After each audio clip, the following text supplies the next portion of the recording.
बिटिआरआव जेबो गैया अनजालि दैमारियाबो बबेबा मिथियाव बुंदों बिटिआरआव जेबो गैया सावरायग्रायाबो बुंदों बिटिआरआव जेबो गैया चिरेन बर'आबो बुंदों बिटिआरआव जेबो गैया सोरबा सोरबा गोरों गोराफोरना बुंदों बिटिआरआव जेबो गैया दा बिटिआरआव जेबो गैयाबा एनडिपिआ 33 बोसोर जुद्ध नांबाय आखायाव हाथियार लानानै पुलिस मिलिटारिया नागिरबाय एनडिपिबो थैबाय रायजो राजा थैबाय पुलिस मिलिटारि थैबाय जोबथारनायाव बिदाय बाथा फेरेंगाफोरखौ नागिरबाय मानास हाग्रायाव मोनाखिसै 27 तारिख जानुवारियाव बिटिआर सुक्ति जाबाय बिटिआर सुक्तिनि गेजेरजों एनडिपिनि मोनब्रै गटनि दैदेनगिरि मावथिफ्रा न'आव फैफिनबाय गबिन्द मोना दिनै केन्डिडेट जाबाय बे ओनसोलाव बिटिआर ओनसोलाव गोजोन फैबाय गोजोननि बार बारबाय एनडिपिआ गावनि बिदा फंबायजों न'आव थाफैफिननो हाबाय सोरनि थाखाय बिटिआर सुक्तिनि थाखाय बिटिआर सुक्तियाव मानो जेबो गैया होनबा एनडिपिखौ लाबोनाङामोन नामा हाग्रायावनो थाहोबाय थानांगौमोन नामा मायनमारावनो थाहोबाय थानांगौमोन नामा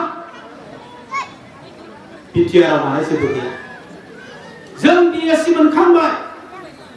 जों बिटिसि मोनखांबाय जों बिटिआर मोनबावबाय सनितपुरनि बर'फ्रा मा मोनदोंमोन बिश्वनाथ जिल्लानि बर'फ्रा मा मोनदोंमोन एबसुनि आन्दोलनाव बड'लेण्ड बिनायनि आन्दोलनाव 500नि बारा मुंख्लं जादों गहपुराव बिश्वनाथ जिल्लायाव दिनै बिटिआरनि गेजेरजों सनितपुर आरो बिश्वनाथ जिल्लानि बर'फोर थानाय जायगाखौ बिटिआरआव सोनाय जासिगोन रायजोखौ बिटिआरआव मानो जेबो गैया होनबा बिटिआरआव मानो जेबो गैया जों बिएससि मोनखांबाय जों बिटिसि मोनखांबाय जों बिटिआर मोनबावबाय सिमेन्ट सापरिनि बर'फ्रा मा मोनदोंमोन गगामुखनि बर'फ्रा मा मोनदोंमोन गलाघाटनि बर'फ्रा मा मोनदोंमोन कार्बि आंलंनि बर'फ्रा मा मोनदोंमोन गुवाहाटीनि बर'फ्रा मा मोनदोंमोन गवालपारानि बर'फ्रा मा मोनदोंमोन बड' कसारि वेलफेयार अट'नमास काउन्सिल मोनबाय बिटिआरनि गेजेरजों बिटिआरआव मानो जेबो गैया बिटिआरआव मानो जेबो गैया एलपिनिफ्राय जागायनानै कलेजसिम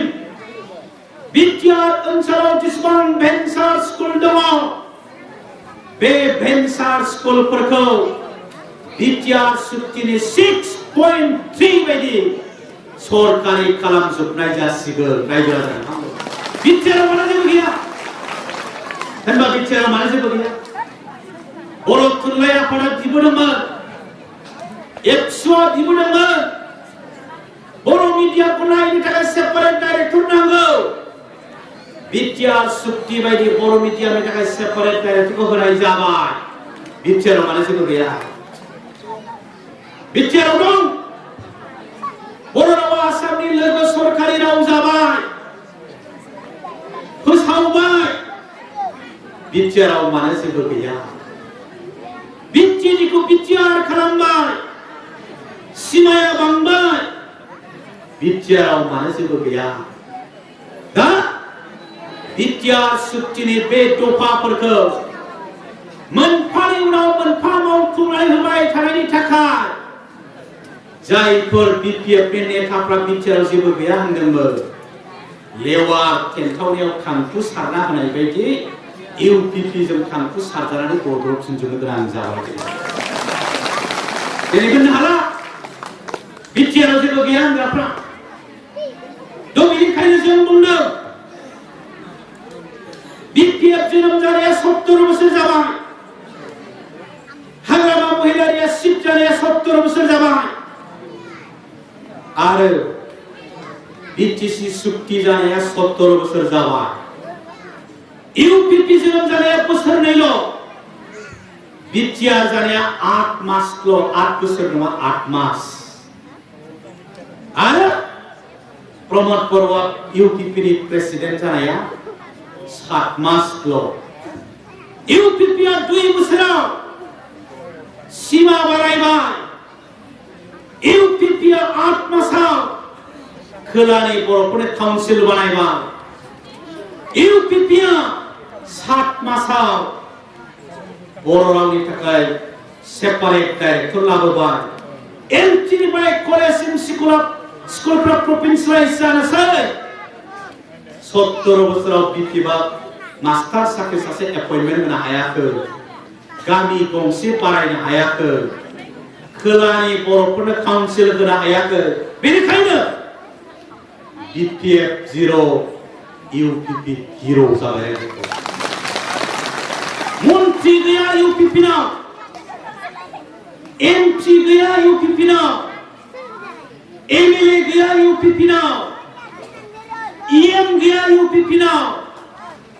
MCLA गैया UPP नाव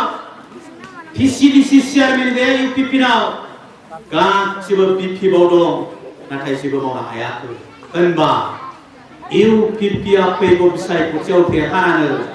सरकार दाबावोबा आरोबाव बेसेबां खामानि मावो बेसेबां खामानि मावनो हागोन बेनिखायनो हाग्रामा 0 प्रमद बर' 0 बिटिआरनि नंला बिटिआर जाबाय BPF नंला UPP जाबाय हाग्रामा गैला प्रमद फैबाय सोलायनो लुबैबाय बयबो दा जों सोलायनो नांसिगौ दा बेनिखायनो जों बुंदों बयबो UPPनो टेक्टारनि सावगारियाव